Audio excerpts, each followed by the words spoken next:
आता तुमची आवडती सुझुकी दुचाकी घरी आणणं झालं अधिक सोपं. सिंधुदुर्गचे अधिकृत विक्रेते श्री विनायक व्हील्स घेऊन आले आहेत खास ऑफरची मेजवानी.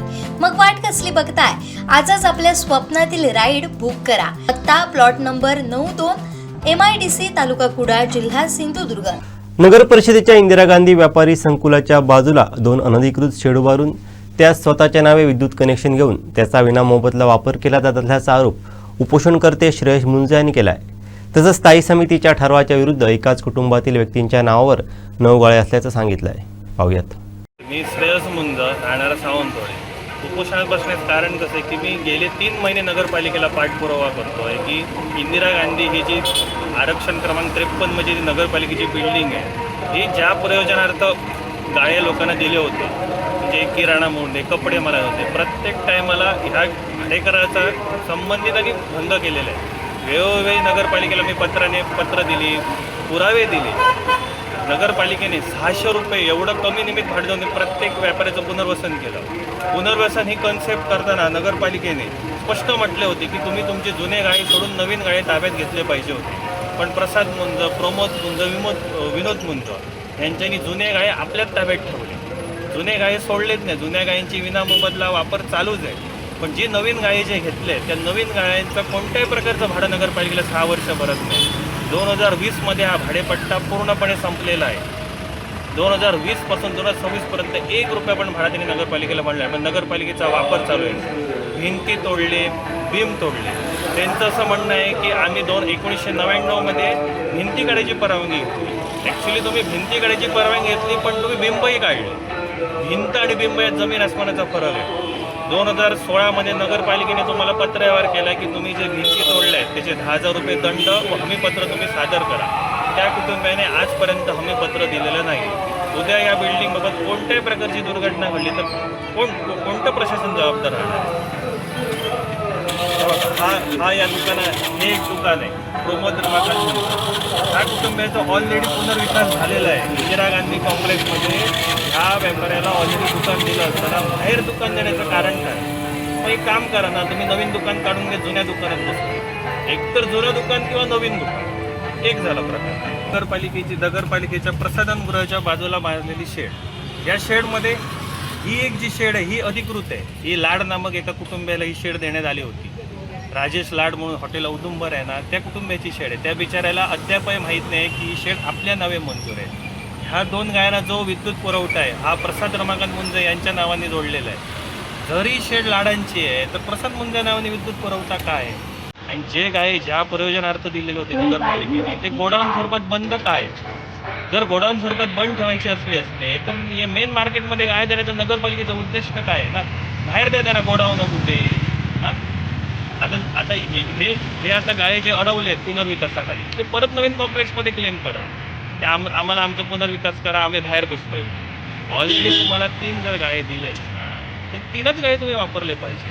तुम्ही अनुक्रमे बघा ह्या कुटुंबाकडे किती गाय आहेत त्यांच्या नावावर ताब्यात आहेत. 7 गाय नगरपालिकेची इंदिरा गांधीमध्ये ताब्यात आहेत. 2 ते 3 गाय नगरपालिकेच्या बाहेर आहेत.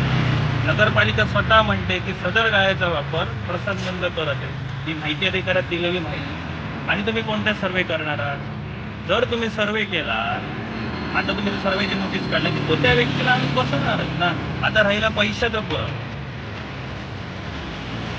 14 लाख, 2 लाख, 35 लाख या किमती नगरपालिकेच्या गायांची विक्री होत आहे. बघा गाय नंबर 65 कोणाला मंजूर आहे, त्याचं शॉपिंग लायसन्स ह्या नावे कसं पुरावाच सिद्ध होतं की सदर गाळा हा वापरतोय. दुसरं, नगरपालिकेने दिलेली नोटीस 2015मध्ये नोटीस दिली, 10,000 रुपये तुम्ही रक्कम भरावं. जर तुम्ही भिंत बिंब नगरपालिकेच्या परमिशनने तोडली असतात तर नगरपालिकेने 2016मध्ये तुम्हाला नोटीस काय दिली? त्या नावाने नगरपालिका भाजी मार्केटमध्ये गाय, ह्या गायावर नगरपालिकेमध्ये केस घातली होती. नगरपालिकेने दावा झालाय तरी पण शॉपिंग लायसन्स ठेवले का? तर क्लेम करता यावं. उद्या हेच लायसन्स नवीन जे कोणते संत गाडगे महाराजांचं ते कॉम्प्लेक्स होते त्या कॉम्प्लेक्समध्ये क्लेम करणार कुटुंब की आम्हाला गाय देत.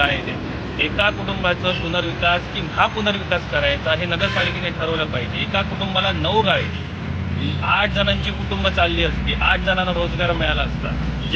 जे नवे युवक युवती आहेत हे बाहेर जातात गोव्या राज्यात. 15,000 12,000 पेमेंटसाठी उन्हात आणत जात आहे. हे व्यवसाय करू शकत नाही. बचत गटाचे गाळे आहेत, हे बचत गटाचे गाळे कोण वापरते बघा.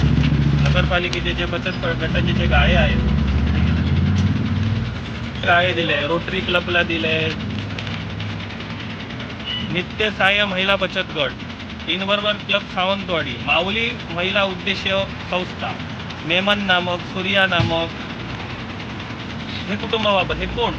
नगरपालिकेला तुम्ही 600 रुपये भरू शकत नाही आणि 25,000-30,000 रुपये त्रयस्थ व्यक्तीकडनं जर तुम्ही घेऊ शकता तर भाडेकराचं भंग होते सिद्धच होते ना. नगरपालिकेने भाडेपट्टा करताना ज्या नियम अटी शर्ती घातल्या आहेत ते तर भंग झालेलेच आहेत. भंग होण्याची कुठचीच गोष्ट राहिली अशी होत नाही. एवढे सगळे पुरावे देऊन, एवढे अर्ज देऊन नगरपालिका खुलासा का करत नाही ना. ही 20,000 रुपयाने दुकान मागितलं भाड्याने, नगरपालिकेने आजपर्यंत दिलं पाहिजे होतं. 600 रुपये भाडं मोठं, 3,000 रुपये भाडं मोठं आहे. त्या पत्र तुम्ही खुलासाच आहे ना. आणि कुठचे तुम्ही सर्वे करणार आहे? हे सर्व हा सर्वे तुमचाच आहे ना. माहिती अधिकारात सही तुमचीच आहे ना. हे तुम्हीच म्हटलंय ना. भिंत काढली 30, बिंब तोडले 9, एकूण 39 आहे. जन माहिती अधिकारी हे तुम्हीच आहेत ना. आणि कोणता सर्वे करून कोणाला वाचवणार आहे? कोणाच्या दबावाखाली नगरपालिका काम करते मला कळत नाही. 15 लाख रुपये देऊन प्रशासन प्रकरण दाबण्यात आलं होतं. मी वेळोवेळी तक्रारी केल्या. 15 लाखाची लाच देण्यात आली. तक्रारी करू नये. हे पेपर चेंज होणार आहेत का? नगरपालिकेने आता नवीन सर्वे केला, हे पेपर चेंज होणार आहेत का? नोटरी भागीदारी पत्र करून लोकांच्या गाळे ताब्यात घेतले जाते. बघा, प्रसाद रमाकांतचं भागीदारी पत्र. ही जर खोटं बोलते ना, मग वस्तू परत चेक करा ना तुम्ही काय कारवाई करताय? कॉम्प्लेक्स तुमचंच आहे, उतरा खाली आणि जावा ना. यापुढे भूमिका आमची एकच आहे. 8 तारीखच्या मीटिंगमध्ये साधारण नाही झालं तर मी माझं उपोषण परत सुरू करणार. हवी उपोषणाचा नवीन प्रकार. नगरपालिकेचं श्राद्ध असणार, मध्ये उपोषण असणार, बाजूला खरंच टेबल असणार. 3 प्रकारे असणार. बाजूला खरंच टेबल, इकडे मध्ये उपोषण आणि इकडे नगरपालिकेचं प्रशासनाचं श्राद्ध. तर नगरपालिका कारवाई करेल. प्रशासन मेलं म्हणून प्रशासनाचं श्राद्ध का? हेच माझी भूमिका राहा.